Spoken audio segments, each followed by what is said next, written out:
Hi, welcome to Microsoft Build 2017. If you've added Azure Active Directory sign-in to one of your applications before, you might have also heard of the Azure Active Directory v2 endpoint.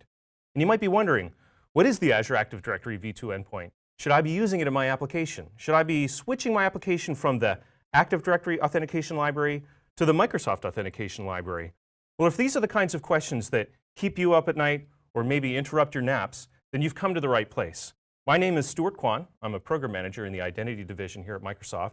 And today, in this session, I'm going to tell you about the Azure Active Directory v2 endpoint, the Microsoft Authentication Library, and when you should be using these things versus the v1 components. We'll begin with a quick tour of cloud-based identity services just for context setting and a little bit of history about Azure Active Directory. And then I'm going to talk about Azure Active Directory v1 versus v2. We'll do a demo of a mobile application that uses the Microsoft Authentication Library and a web application that uses the Microsoft Authentication Library. Show you a bit of the differences that come between MSAL and the former ADAL library. And then finally, we'll look at the roadmap of what's coming next with Azure Active Directory v2. Anytime during this presentation, by the way, that I mentioned the v2 dev guide, I'm referring to aka.ms/aadv2. You might want to have that open in another tab while you're watching this talk. So let's begin at the beginning, back on premises. When people built applications on premises, they had a relatively straightforward set of choices for how they would handle authentication in their application. One of the easy choices for many organizations was to use Active Directory. Lots of organizations had it. It represented a good central way to handle identity management for applications. So you'd use something like Windows Integrated Authentication or even LDAP as the way that you were signing users in. But then the world changed. And the cloud came. And when the cloud came, it brought a different set of dimensions to the problem. Things like Kerberos and things like LDAP aren't a natural fit for the kind of network topologies or situations that you find when you're building cloud and mobile applications. So how do we address the situation? What's the answer? Our answer is Azure Active Directory. What we've done is we've taken Active Directory and made it into a true hybrid service with both a presence on premises and a presence in the cloud through Azure Active Directory, each one of these having the appropriate set of interfaces for the kind of application that they're meant to address. By using Azure Active Directory with cloud applications, you can continue to get the benefit of single sign-on and centralized identity management with applications that you're building. We've also, because we know many organizations have heightened requirements around control and security, added features to Azure Active Directory to address these needs, like conditional access. Conditional access lets you say, oh, I want this application to require multi-factor authentication, and without you actually having to write any code. We also let you do things like say, users can only visit this application and authenticate to it if they're coming from a healthy device as dictated by the Microsoft Intune service. We also have a suite of additional security protections that are really only possible through cloud technology, like our identity protection system. Identity protection uses machine learning to look at the large volume of requests that are coming in to Azure Active Directory, detect anomalous sign-ins and compromised accounts, and then help administrators and users deal with those particular situations. Because Azure Active Directory was designed with cloud mobile applications in mind, it uses standard modern authentication protocols like OpenID Connect and OAuth 2 that are a good fit for applications that you want to build today and are easily reachable from a wide variety of platforms through things like open source SDKs. You don't have to use libraries from Microsoft in order to talk to Azure Active Directory. Azure Active Directory is also more than just sign the user in, find out a unique ID for the user. It also allows you to get access to a user's Microsoft Graph. Through the Microsoft Graph, you can find out much more information about the user, not just their profile, but also access to other assets they have, like files, their calendar, or even calculated insights generated by the graph, like tell me about the set of people that this person has been collaborating with recently. You can get that information if you use Azure AD Sign-In with your application. Finally, because Microsoft depends on Azure Active Directory as the sign-in system for Microsoft's business cloud operations like Office 365 and Microsoft Azure, you can depend on it being high scale, high performance, and high availability. Today we have more than 120 million monthly active users of Azure Active Directory from thousands, millions of organizations all around the world. So then you might be asking yourself, what is this Azure AD v2 endpoint? Excellent question. It is a further simplification of our identity system that combines the ability to sign in both Microsoft personal accounts and Microsoft Work and School accounts from Azure AD. The personal accounts are the ones that you use when you sign in to, say, Outlook.com or OneDrive or Xbox Live. That's another set of hundreds of millions of users, and you can sign any of these users in now with a single integration talking to the v2 endpoint. Now, as we made this change and integrated the two systems, we also made some feature and interoperability improvements that necessitated a version bump of the protocol. And that's literally why it's the v2 endpoint. It's a semantic versioning change. You can't send the same messages you sent to the v1 endpoint to the v2 endpoint because the protocol is different. And because the protocol is different, we've also got a new library, a new client library that matches up with the v2 endpoint. We call that the Microsoft Authentication Library.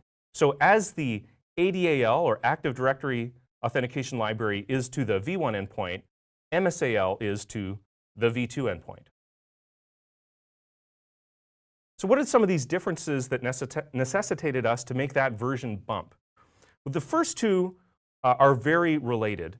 For one thing, in the v1 endpoint, when you wanted to request an access token for a resource, you had to pass a thing called the resource parameter that told Azure Active Directory, this is the resource for which I would like an access token. There were a number of open source libraries that had a hard time with the resource parameter, wasn't not able to easily incorporate that into your requests. So what we've done is we now use just the scope parameter, which is a standard parameter that's supported by every library that's out there. And we've made it so that the scope value is a compound of the resource and the kind of permission you're asking for. So for example, where you would have asked Azure Active Directory for resource equals graph.microsoft.com, you can now ask Azure AD v2 for graph.microsoft.com/user.read, for example. This brings me to the second point, which is what we call dynamic consent instead of static consent. When you built applications with Azure AD v1 and you registered your application, you needed to say in that moment what kind of permissions that application was going to request. And then when the user signed in for the first time, they would see the full set of permissions that that application was requesting. And it was all or nothing at that moment. With Azure AD v2, the v2 endpoint, you can now send the scopes that you want at the time that you want them. We call that dynamic consent. So if you, at the beginning, just want to get the user to sign into your application and you don't need any other kind of access, you can request that by sending that scope. If later you want to ask the user for the ability to read their calendar, you can send that request in that moment. You don't need to ask for it all up front. We call that particular scenario incremental consent, and I'll show a quick bit of that in the demo we do a little bit later. Third big change is that we've changed the contents of the ID token that comes back to your application that tells you about the user who just signed in. We've made those changes to be better conforming to the OpenID Connect 1.0 specification. So for example, there's now a preferred username claim in that token that tells you what the user's username is instead of a UPN claim. Finally, we've made some simplifications in how applications get registered in the system. If in the past you had been building an application that consisted of, say, an iOS app, an Android app, a Windows app, a website, and a web API, then when you registered that in Azure AD, you had to register multiple application objects, and you needed to wire up the relationships between them. But they were all still, let's say, logically the same application, just on different platforms. With Azure AD v2, you can now do one registration for that logical application, and you have one client ID, and you use it across all of these different apps. That makes modeling the system that much more simpler for you. So let's take a look at some of the code. Let's do a demo. I'm going to begin the demo by looking at a Xamarin.net application that runs on iOS, Android, and is a Windows Universal application. What this application does is it signs users in, and then it calls the graph, calls a very simple graph endpoint, the me endpoint. So let's flip over. The application's already running. It's actually stopped at a breakpoint. So let's jump in to the code, and I'm going to start showing you some of the differences in the code with MSAL instead of using ADAL. In ADAL, here we are with the application is just initializing. We would have had here what's called an authentication context object, and that was described the relationship between this application and the directory. The authentication context object had to take, and the subsequent methods that you used on it had to take a variety of different parameters depending on the kind of application you are in. What we've done with MSAL is we've made it so that the anchor class is this thing called either a public client application, if you're building an installed application like on a mobile device, or a confidential client application if you're building a server or a website. In this case, we're looking at the portable class library that's shared across all of the different applications, the iOS, Android, and Universal Windows application. Here we are creating a public client application and initializing it with a client ID. Actually, you know what? I want to take another step back here before we go through the rest of the code and just jump over to that new application registration portal, the updated application registration portal, where you go and you do that new, simpler kind of registration. This is apps.dev.microsoft.com.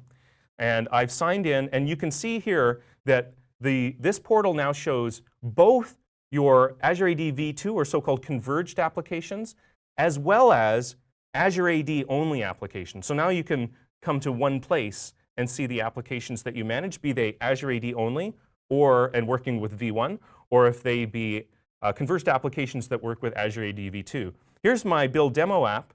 Let's take a really quick look at the registration of this application. Of course, it has an application ID, a client ID. Because it is both a web application and a mobile application, we've added both of those platforms here. We have a web platform and we have a native application. And in the native application, what you're going to see is that I didn't have to register any special redirect URIs for the native app. Now we have some smart defaults, but we'll see that in the code in a moment. There's one more thing I want to show you in this registration portal, just for your own information. Here in the portal, we're showing the set of permissions that and scopes that this application requests. However, this set is not used, like I mentioned earlier, the same way that we use with a v1 application, an Azure AD only application. This set is only used when you are doing administrator consent, where you want the administrator to consent for an application on behalf of everyone in an organization. That's why these are here. These are the set you will ask for during administrator consent. But during normal runtime of a user, the scopes that you send at runtime are the ones that the user has to consent to and the ones that your application are going to get. This is just here for administrator consent. But let's pop back to the code. So I'm going to initialize this public client application. The only thing I need to give it here is the client ID that I got out of the portal. So we're going to go ahead and we'll keep running the application. Now we've jumped to another breakpoint in the code. The app is waking up, and the first thing it's going to do is it's going to see if there are any users already in the cache, the MSAL cache, the public client application object that we initialized earlier, count of users that are available in this public client application. If the count is greater than 0, then I'm just going to do some bookkeeping here, set sign in state. And all that does is manipulate the states of the buttons in the UI. There's no identity code underneath that particular method. It just changes settings and stuff. So if there is a user signed in already, then the app's going to set itself into I'm already signed in state. Otherwise, it's going to stay in the signed out state, set sign in state equals false. So if we go ahead and step over that, we'll notice that, OK, there aren't any users who are signed in. Let's continue. So the application comes up. This is a really simple application. All it has are these two buttons at the bottom of the screen, one to cause the sign in for the user and the other to make that call to the graph. Let's go ahead and sign in. All right, we've hit another breakpoint. When we do the sign in, what we want to do is go ahead and get that access token that we're going to need later to call the graph API. And that's going to happen when we press the other button. But the first thing that we're going to do is this should be a familiar call, or look like a familiar call to you if you've used ADAL before. We're going to use the public client application acquire token call. And now what we need to present are scopes And we also need to know the parent window that is being launched, because we're going to bring the web UI for the sign-in up on top of it. But here we just need to know scopes now in order to make the call. And we need to know the scope you need for, again, for that access token. Here I'm going to go ahead and we'll take a look at what are the scopes here. Well, here we're asking for user.read, which is going to let us make a call and read the user's profile from the me endpoint. Now, if you're really sharp and you've been paying attention, you might be asking yourself, why does it say user.read? Didn't you say earlier that scopes are now these whole URIs, where the authority portion is the URI of the application, and then the scope is after that in the path? Yeah, I did say that. There's one exception to this. And before I tell you what that exception is, I'll let you in on a little bit of trivia. There's only one country in the world that doesn't need to put their country name on the stamps they create, and that's the United Kingdom. Why is that? It's because the United Kingdom invented postage stamps, so they don't have to say that these postage stamps are for the UK. The Microsoft Graph is more equal than other APIs in the Azure AD v2 and Azure AD system, and that's why if there is a scope that isn't a URI and it just says user.read, then that means that scope is for the Microsoft Graph. So that's how you can know that's a short scope instead of a long scope, like I mentioned earlier. Great, let's go ahead and continue. And we're going to do the sign in. I use my handy dandy test user account. And when I sign in, I'm going to get prompted for consent. The Microsoft Authentication Library sends 3 scopes by default. This access your info anytime is the offline access scope. That lets it get a refresh token. Sign you in and read your basic profile are the OpenID and profile scopes that are built-in scopes from OpenID Connect. And then read your profile is the user.read scope that you saw that it was sent in the request. I'm going to go ahead and consent to this, yes. And now I'm signed in. We see that the state of the application of the buttons in the app has changed a bit. And if I do the call graph, we're going to jump back into the code into a breakpoint. Here, we're making a call to get the token that we're going to use to call the graph. And because we don't know how much time has elapsed between the moment we did the sign-in and the moment we pressed that button to call the graph, we're not going to hang on to some token that we got during the sign-in operation. Instead, we're going to make what's called an acquire token silent call to get at an access, or to ask for an access token to call the graph. The silent call will look in the cache for an access token that matches the scopes that you've requested and for the user that you've requested. Or if there isn't a token in the cache, or if that token is expired, it will attempt to use the refresh token that it is also stored from the earlier call to get a new access token with those scopes. And if it succeeds, then we'll go ahead. So let's just step past that, and sure enough, yes, we're able to make that call to the graph, and we're going to pass in the access token that came from this authentication result into a routine that calls the graph. Let's just watch what happens there. When we pop back to the application, all I do is take the response, the JSON response that came back from the graph, and throw it up here, and you can see information about the user. Great. So that's a really quick look at a Xamarin.NET application using MSAL to get a token to the Microsoft Graph. Sign the user in, get a token to call the graph. We saw the public client application object, acquire token, which is always interactive, always pops up UI, and acquire token silent, which never pops up UI, and how we use those to get tokens and call the graph. You'll notice there that I didn't need to enter anything about redirect URIs because we've got some smart defaults now for native client applications. Now let's take a look at a web application. I have a web app here that's already running. It's a dead simple ASP.NET template that's been modified to do a couple of things. First of all, it uses the ASP.NET OpenID Connect middleware to make sign-in calls for the user, to sign the user in to a Microsoft account, be it a personal account or a work or school account. And it also will call the Microsoft Graph. And it does some other things with that call the Microsoft Graph. And I'm going to show you that incremental consent thing I talked about earlier. But first, let's go ahead and do the sign-in. I'm going to click the sign in. We'll use my handy-dandy test account again.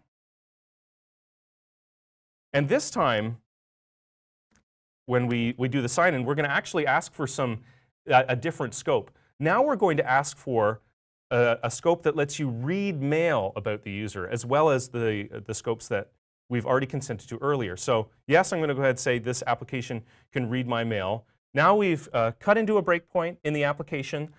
What's happened is the OpenID Connect request was sent by the ASP.NET middleware. It went to the v2 endpoint. I signed in and consented. The response has come back. And the response that came back included this thing called an authorization code. That's part of a hybrid flow with OpenID Connect and OAuth. I not only received an ID token that has information about the user, but also this code. And I'm going to use MSAL to redeem that code for an access token that I can use to call the graph. So here, instead of creating a public client application, I'm creating a thing called a confidential client application, because this is a server application and it can have a secret. So that's why we call it confidential client. To create the confidential client type, I need to pass in the client ID. The redirect URI I do need to have now, because this is a live web app and I need to know where the identity system needs to know where to send the token back to. I can pass in the secret of the application, and then this is the cache that belongs to this particular user. As you can see, the next thing I'm going to do is say I want to get a token for mail with a scope mail.read, and I'm going to use, again, an acquire token call. This is a different than the call we saw earlier in the native application. This is an acquire token by authorization code call. I'm going to hand in that code that I received. Right now, by the way, I have caught a notification inside the middleware that says, when you've received an authorization code in a call, how do you want to handle it? And here's where we're using MSAL. We have the code, and then the scope we want to ask for, mail.read. Let's go ahead and see if that works, and it should, because I consented to that, and it does. So off we go, and the application, I'm signed in. And if I were to go here to the About tab, then I can see information from the ID token that came back from the OpenID Connect request about this particular user. Let's say now I'm going to have this application do some action like call the graph and read some of my mail. So we'll go ahead and we'll click that. We're going to hit another breakpoint. This is right before I'm going to make the call to the graph to read mail. I'm going to, again, like the pattern we saw before, call acquire token silent to see if I can get a token out of the cache or using a refresh token that has the scope that I want, in this case mail.read. And this is going to go ahead and succeed. And off I go to create the call to retrieve the mail. And if I continue, then OK, there's a whole bunch of information about mail that's in this test user's mailbox. Now what happens if I click this button, though, to send mail? I haven't consented to sending mail yet. Let's look at the pattern in the application that we're going to use for incremental consent. When I click to send mail, then I come to a very similar line, a similar breakpoint as we were on before, where I want to do an acquire token silent. And at this time, though, I'm going to specify a scope, which is mail.send, not mail.read. I haven't consented to mail.send yet. So what's going to happen is MSAL is going to first look in the cache to see if there's a token with a matching scope. When it sees that there isn't one, it's going to try the refresh token to see if I've consented to that or not. That's actually going to fail as well, because I haven't consented. And then I'm going to hit this exception. So let's go ahead and see what happens. And sure enough, we hit the exception because the user needs to consent. The rest of the application, there's a bunch more code in the application to handle requesting that consent. But what will happen here is, like many applications will today, it'll say, hey, I can't do the send mail function for you because you need to consent to it. Click here to begin that process. The same way you might see on a mobile phone, an application ask, I would like to use the camera now, or I'd like to use the GPS now. And then you say, yes, that's OK, go ahead and ask. And then the operating system asks. We have a very similar pattern for incremental consent when we're using the v2 endpoint. OK, and that ends the demo. So we looked at a mobile application that uses the MSAL library to sign a user in and call the graph. We looked at an ASP.NET application which uses both the ASP.NET OpenID Connect middleware and MSAL to sign a user in and make a call to the graph. Let's flip back to the presentation.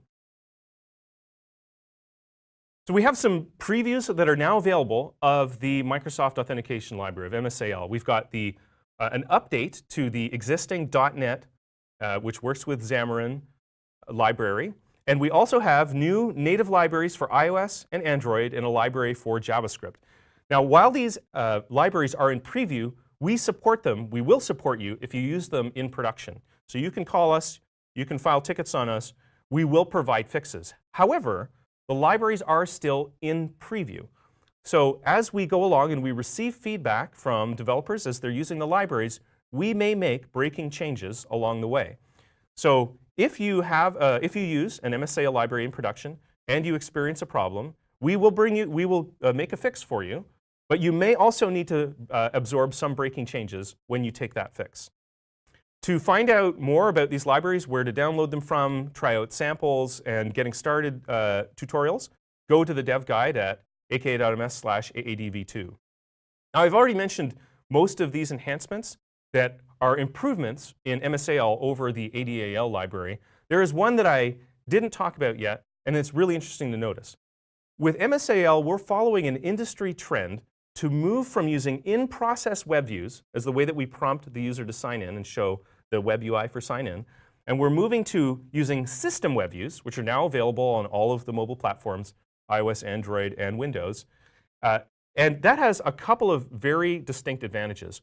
One of which is we can now enable single sign-on between applications that are running as installed applications on a mobile device and then a web application you might visit in the system browser on the device. Because the system web view, which is basically the system browser but with some Chrome around it, no pun intended, that makes it look like it's a dialog, and the system web view and the system browser share cookie jars, so they share sign-in state that is in that entity, because it really is the same thing. So this move to the system web view is pretty significant, and it's a big advantage of the MSAL library as we move forward. So what's coming next? The table that I'm showing here talks about all the different protocols and features that are available for the V1 endpoint and also are either available or in progress for the V2 endpoint. You can see OpenID Connect and most of the popular OAuth, in fact, all of the popular OAuth grant types are available. And different grant types in OAuth get you different kinds of scenarios, but they're all now generally available on the V2 endpoint. There's a couple of things, though, that we're still working on, some of which are going to be coming very, very soon, and some of which will be coming a little bit later.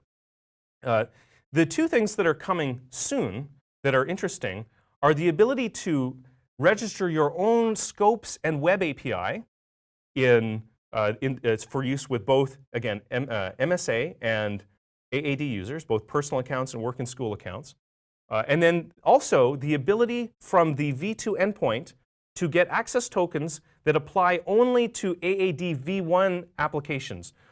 In a moment, I'm going to show you a little bit more detailed look at what I mean by these two different cases. Let me move on, though. Today, you don't get group role or email claims from the Azure AD V2 endpoint. There's a simple workaround for that. You can call the Microsoft Graph to get that information, but we will add that.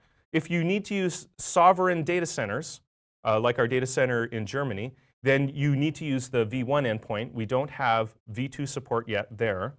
The OAuth 2.0 device profile is the OAuth profile that you use when you have a device that has a limited I/O. So let's say that you're running a script inside a terminal window and you need to do an OAuth login. Well, there's not as much of an opportunity to pop up a browser to do it there. And you might have seen this before where in those cases to do OAuth, you get in the terminal window a URL that you need to visit and a code that you need to enter. And you go to some other device where you have a browser, you go to the URL, you sign in, you enter the code, and then the script in the terminal window lights up and it's able to go ahead. It's finished an OAuth dance. That is available on Azure AD V1 today, but isn't yet available on Azure AD V2. Finally, there's a set of things that we need to do to help people who have applications that are AAD only today. And let's say you wanted to move that up so that it could accept both AAD and MSA users. You wanted to move to V2 and MSAL. There's a series of things that we need to do to help people do that. One of which is if you're already using ADAL in your application and you want to update your application and have it use MSAL now, we don't want users to be signed out across that step. So we need to do some work to help you preserve user sessions as you're upgrading your app from ADAL to MSAL. So those are some of the things that we're still working on. Let me go into some more detail now, though, about that particular scenario that I mentioned where it was adding a scopes and web APIs that work with the V2 endpoint. This, by the way, this detail is really much more for the real identity geeks in the audience. For those of you who are just casually watching this video and have made it this far, you can go to the bottom of the screen here and you can find the button that makes me run at twice speed, which is very, very funny, by the way, to hear me at twice speed. Actually, it's even funnier to hear me at half speed, so I encourage you to try that out. But you can also follow along with this if you'd like. This is really just for the geeks. So right now, we've talked about Azure AD v2 and a set of applications that accept sign-ins from both AAD and MSA. And in that dotted box, we have the v2 endpoint that addresses those applications, and you use MSAL to talk to the v2 endpoint. You register and manage those applications through that app-reg portal, apps.dev.microsoft.com that we saw earlier. The other group of applications in this universe are the AAD-only applications that you manage through the Azure portal that you can access, if you will, through the v1 endpoint, and you use the ADAL library. Now, if we were to divide this further into one more grouping, which is applications which request tokens, and then applications which have scopes and receive tokens, then here's what is possible today with v2. You can register an application, and it can get a token to itself. That's an ID token. That works is generally available today. And you can also get an access token to the Microsoft Graph. The Microsoft Graph, by the way, continuing to acknowledge how special it is, actually straddles these worlds. It is both AAD only and AAD and MSA, which I realize makes absolutely no sense. That's why it's special. But you can get an access token to the Microsoft Graph. And then if we looked at the universe of AAD-only applications, they can also get tokens to themselves. They can get tokens to the Microsoft Graph, access tokens to the Microsoft Graph. And they can also get access tokens to resource applications that have scopes published. And you can publish an application and give it scopes. So what's coming soon is the ability to register a resource application that will work with both AAD and MSA users, so you'll be able to publish scopes, and be able to get an access token to it from a client application, which is in the v2 world. And we'll also be able to get access tokens from that client application in the v2 world to applications that are registered in the AAD-only world. A really popular case of this will be if you're writing applications that call the Azure Resource Manager API, the ARM API. That's an AAD-only API, and you will be able to get tokens to it through MSAL once we're done that work. That's coming soon. All right, that then ends the Identity Geek portion. If you're running at 2x speed now, you should bring it back down, and we'll finish up the presentation. So with all this information in your hands, when should you use Azure AD v1 and when should you use Azure AD v2? Today, as of this presentation, which was recorded at approximately the end of April 2017, here's what you should do. If you're building an application that needs both MSA users and AAD users to sign in, then you should use the v2 endpoint and MSAL. If you're building an application that only needs to sign in users that are from Azure AD, then you should continue to use ADAL and the v1 endpoint. ADAL and the v1 endpoint remain completely supported, and we're continuing to add features to them. These two worlds will live in parallel and will continue in parallel until such time that we have put enough of the features into the v2 endpoint that we can now confidently say that any new application can use the v2 endpoint and you're going to have all of your scenarios covered. You can find out when we make that cutover, what we call internally is the moment of v2 being primary. You can find out when that happens by watching our dev guide, the AAD dev guide at aka.ms/AADdev. Now, one important point. If you find yourself in a situation where you're trying to add both ADAL and MSAL into the same application, you should pause, and you should look us up on Stack Overflow with the tag MSAL so that we can help you work through that scenario. Not saying that you absolutely shouldn't do it, but it would be highly unusual if you found yourself in a situation where you really needed to do that.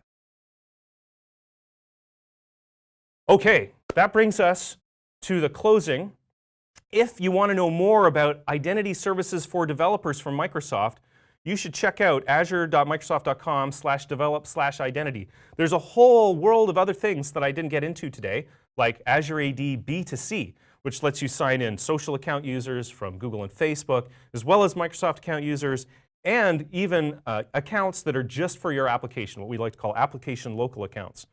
If you want to learn about Azure AD B2C, or you want to learn more about Azure AD V1 or V2, you can go to that URL. You'll find our dev guides, samples, and instructions on how you can get more help from us through a place like Stack Overflow.